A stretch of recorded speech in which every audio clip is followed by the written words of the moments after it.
Let me ask you something. Hold this question. Don't skim past it. Who are you? Not your name, not your job title, not what your parents hoped you'd become, not the personality you've carefully put together to get people to like you. Who are you? If that question makes you uncomfortable, if you felt a flicker of anxiety when I asked it, that's not an accident. That discomfort is telling you something important. Most people, if they're honest with themselves, don't actually know the answer. You can go your entire life without ever truly answering it. You can stay busy enough, distracted enough, entertained enough, that you never stop long enough to find out. There will come a point, and maybe it's already come for you, where you look around at your life and realize it doesn't quite fit, like wearing someone else's clothes, like following someone else's map, like running hard, really hard, toward a destination you never actually chose. That's what we're talking about today. I want to be straight with you from the start. Really knowing who you are is one of the most difficult and most life-changing things a person can ever do. Everything else follows from it. Let's get into it. Picture something, a treadmill, long, loud, and built by strangers. That's what most of us are running on. We didn't choose the machine. We didn't set the speed. We just woke up one day, looked around, and everybody else was running. So we started running too. We were handed a blueprint for life before we were old enough to question it. Go to school, get good grades, pick a respectable career, make money, look successful, keep up, move faster, don't stop. We followed it. We followed it because it was there. It was the default. And questioning the default takes a kind of courage most of us weren't ready for at 18 years old. So we ran. Then social media arrived and made everything worse. Suddenly, the treadmill had a leaderboard. You could see in real time exactly how far behind you were. You could watch someone your age launch a business, buy a house, get in great shape, travel the world, find a partner, and document all of it in a 30-second video that made it look effortless. What did you do? You compared, you borrowed, you tried to copy the blueprint of someone you had never met, someone whose full story you would never know, someone who was probably also, deep down, lost. Here's what that does to a person. It empties you out from the inside. You stop building a life and start chasing one. You measure your choices by how they look to other people, not by what they actually mean to you. That's exhausting, deeply chronically exhausting. You can go years, decades running that way, and you'll have nothing real to show for it at the end, because you weren't building your own life. Think about the last time you made a major decision, a career move, a relationship, a goal you set, a habit you tried to build. How much of it was driven by what you genuinely wanted, and how much was it driven by what you thought you were supposed to want? Be honest.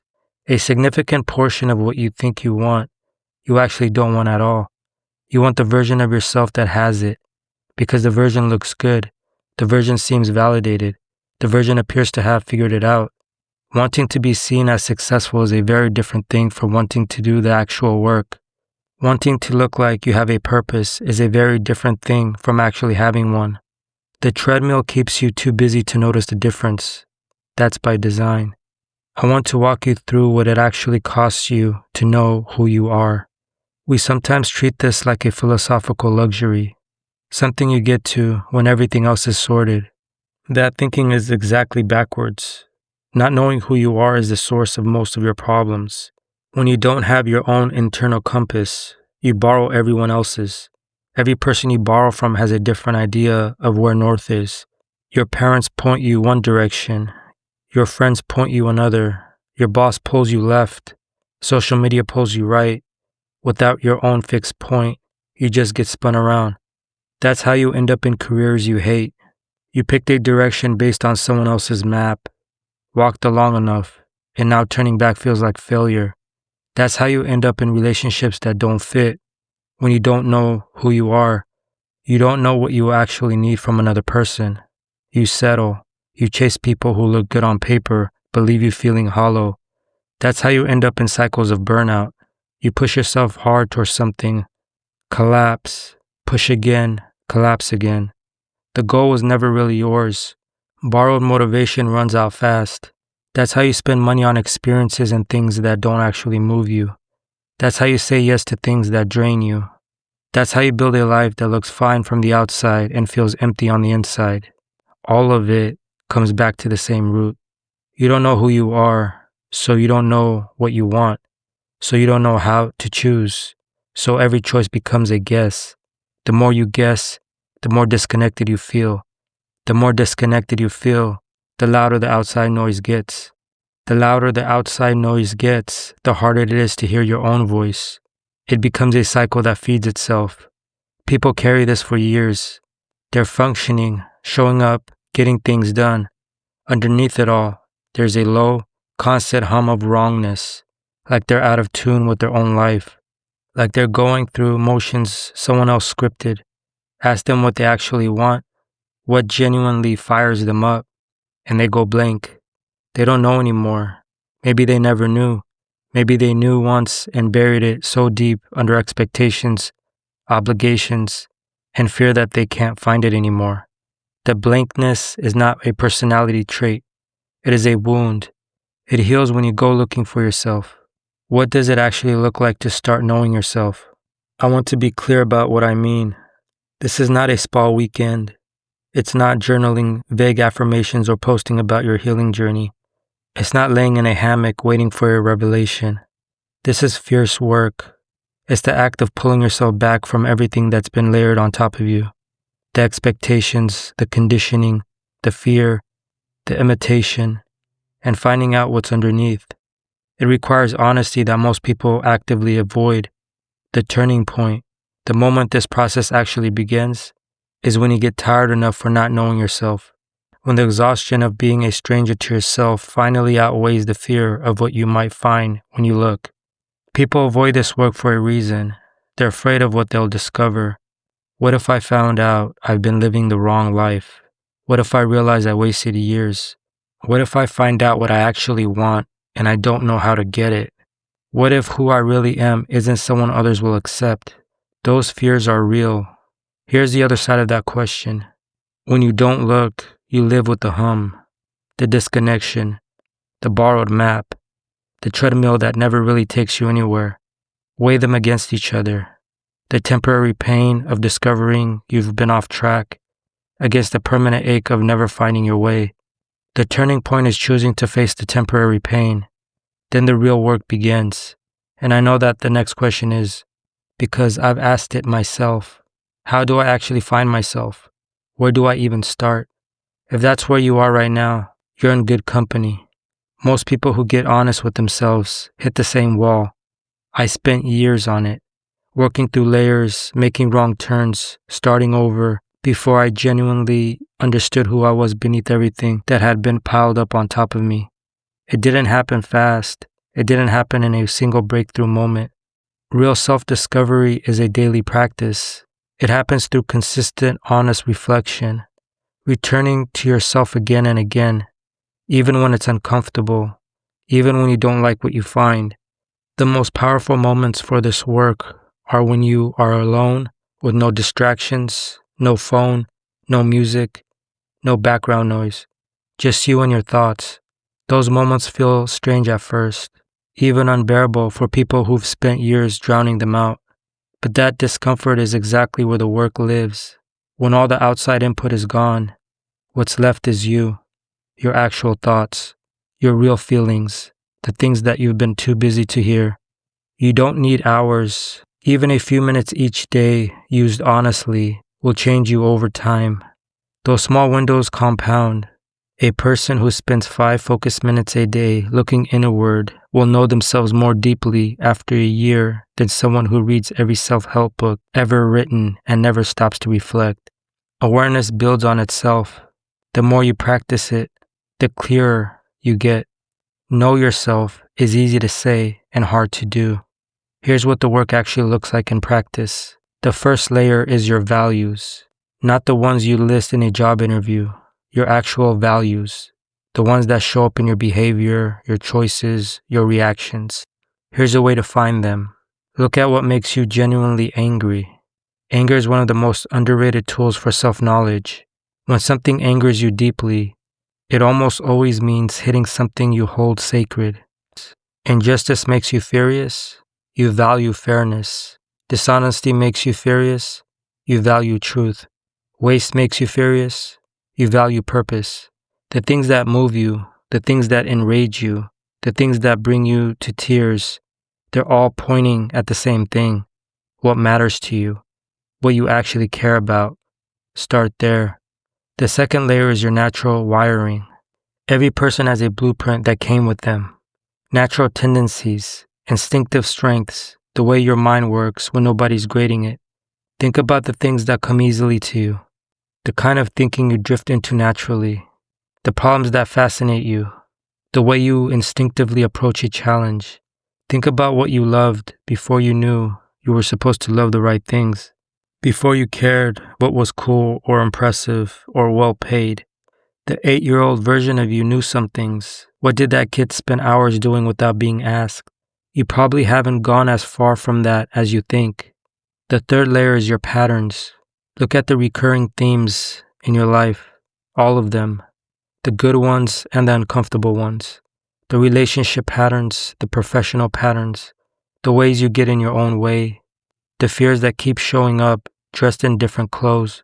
These patterns are consistent because they're rooted in something consistent, a belief you hold about yourself or the world, an old wound, a story you keep retelling through your behavior even though you've never consciously chosen it. Self-knowledge means facing the parts of yourself you've refused to look at. Looking at them can feel like proof that you're broken. You're not broken. You are patterned. A pattern you refuse to see is a pattern you cannot change. The fourth layer is your vision. A goal is a number. A milestone is a checkpoint. A vision is a felt sense of the life that would actually feel like yours. If you stripped away every expectation, every should, every fear of being judged, what would you actually be doing? Where would you be? What would your days feel like? Who would be around you? What would you be building? Most people have never let themselves think that freely. They start to imagine it and immediately shut it down with practicality. That's unrealistic. That's selfish. That's not who I am. The last one is the most revealing.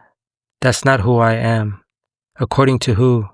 You or the treadmill? Let yourself imagine without editing. Even for 5 minutes, what would your life look like if you built it from the inside out?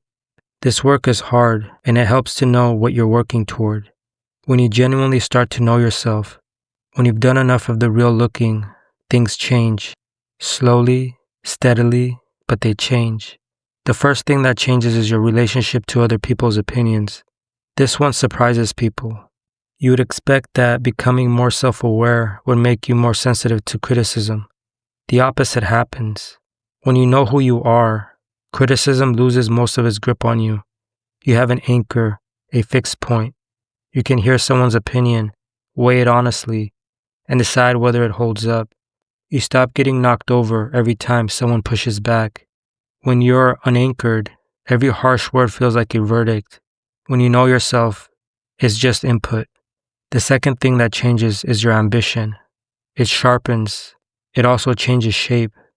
The frantic, scattered kind of ambition, the kind that chases whatever looks successful this week, gives way to something steadier and far more powerful. You start working toward things you actually care about. When you genuinely care about something, you show up differently. You don't need constant external motivation because the work itself sustains you. Burnout gets rare. You find your own peace, your own rhythm. You stop measuring yourself against people who are playing completely different games.